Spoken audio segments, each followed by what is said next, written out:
Learner number 1 this week is our leopard boa. His name is Nebula, and he's a boa sigma boa Imperator cross that I got from Vin Russo.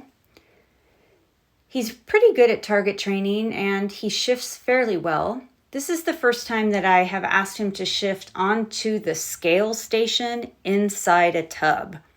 He has shifted in and out of this tub before, and he has shifted on and off the scale. But what I've done this time is I've put the station I have made that sits on our scale inside the tub so that I can shift him into the tub and onto the scale station, and then clean his enclosure. And when I'm ready, just lift the scale station onto the scale, weigh him, and then put it back into the tub where he can wait until I'm ready to put him back. He wasn't wanting to shift onto the scale station through the enclosure door, and he sort of was in a holding pattern here for a couple of minutes. So I changed up my criteria, and instead of asking him to shift through the door and onto the scale station, I switched the location of the target to see if he would feel more comfortable shifting up onto the edge of the tub that could support part of his body, and then from there shift down onto the scale station. And he did much better with this. He's gotten quite long and bigger than when we used to do this exercise when he was a younger baby. I don't need him contained in this tub for safety reasons. So I decided that rather than have him shift down onto the scale station, because I wanted his body completely out of the enclosure to clean it, that was more important to me than having him on the scale station, which I could always set him on later. So I decided that I would have him shift across the tub completely. And what I did there was paired the target with food about halfway through this approximation.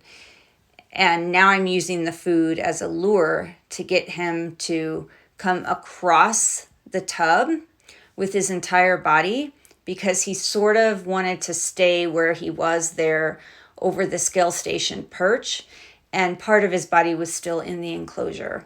So I'm changing up what I'm doing during this session to work with him in a way that is calm and quiet for both of us, and that still accomplishes my goal, which in this case is simply just to get him completely out of the enclosure and have him let that be his decision. I wanted this to be completely voluntary. And if he had continued to put the brakes on and not gone any further, I still would have reinforced him. We don't withhold food because we don't get our goal behavior during a training session. But I also know that boas move very slowly, and they think with a lot of consideration, and that takes time. And I was watching his body language very closely, and I was sure that he would eventually do this behavior. So I stuck with him through the exercise. I took my time. I used a combination of a targeting behavior into a shift box, which he already knows, and a lure. He started eating the food, and he actually recoiled back down into the tub onto this perch. And it was very easy for me to lift it out of there now and go weigh him. Of course, if you're going to use this method of weighing, you have to know how much the scale station weighs, which I do. It's 0.68 kilograms. And you have to also know how much the feeder weighs that the snake now has in their mouth or has just eaten if they've already swallowed it. And I had all that information, and so I can set this on the scale, weigh the whole thing, and subtract the weight of the scale station and the weight of the feeder from the total weight and get Nebula's weight.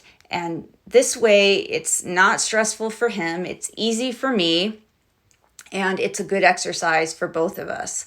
So once I got his weight, then I carry him back and put him back into the shift tub, and I let him finish eating, And then after he finishes his meal, I go ahead and shift him back into his enclosure. Now I'm putting the lid on and closing it up because I'm going to clean his enclosure now. So I closed him up in the shift.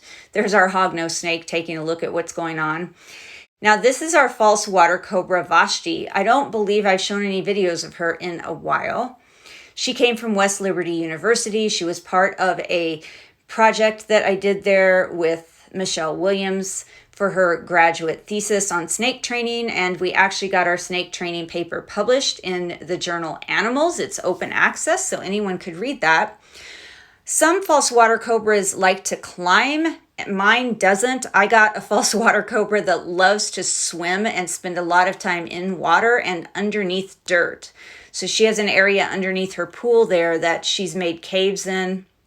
And I actually don't see her out very often until she's hungry. So that's the case here. And I wanted to show you how I set up her shift tub. And this is the shift tub she's had since she was a baby. And as you'll see here in a minute, I clearly need to either start moving the shift further away from the enclosure, or I need to get her a bigger one. And yes, I have a cat looking on. This cat has also been doing target training. So Vashti grabs the rodent, and then instead of pulling herself into the tub along with the rodent, she ended up on the outside of the tub, and I just lifted her in through the front to close it up so that she was safely contained and I could clean her enclosure and take my time. But I think had the tub been further away, her whole body would have had to come across and into the shift in order to get the food. This is her in the tub eating the food. I just thought I would show you what that looks like. And because she's a burrowing type of snake, or at least my individual false water cobra likes to burrow, I always make sure I have some substrate in there. It makes her more comfortable in her shift. And then this is me shifting her back, and she saw the target and immediately started to shift back before I really even had it all the way in the enclosure. And then I presented the reinforcement, and it took her a minute to grab that. She knows the food's there and that it's associated with the target, and she kind of gets spazzy when she's trying to get the food in her mouth. But she got it, and there she is on her basking rock, eating the food. She kind of pushes it against the rock to help get it in her mouth. This species of snake is quite different than the other species I work with. It's always an interesting interaction every time I do a training session with her. She's a very dynamic individual, and there are many times that I modify our next training sessions based on behaviors from our previous training sessions. Thank you so much for watching, and until next time, everybody please remember to always be kind and love your animals.